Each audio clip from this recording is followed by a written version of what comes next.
আরে মালিক, হঠাৎ আজকে তুমি আমাকে গোসল করাই দিচ্ছ, তো আজকে কি তোমার গার্লফ্রেন্ডের বাসায় আমাকে ঘুরতে নিয়ে যাবে?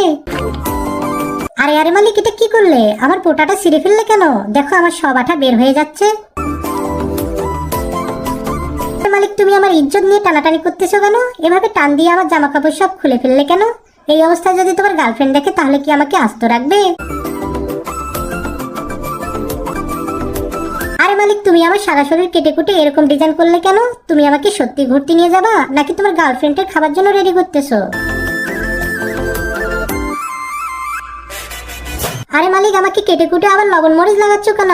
হ্যাঁ হ্যাঁ, আমি বুঝতে পেরেছি, আজকে তোমার গার্লফ্রেন্ড আসবে আর তোমরা দুজনে আমাকে মজা করে খাবে। গাইস দেখো, আমাকে ঘুরতে যাওয়ার নাম করে মালিক তার গার্লফ্রেন্ডের খাবার বানিয়ে দিল। তো সবাই আমার জন্য ঝটপট করে একটা লাইক করে দাও। তো বাচ্চারা, এরকম ফানি রেসিপি পাওয়ার জন্য অবশ্যই আমার চ্যানেলটি সাবস্ক্রাইব করে রাখো। আর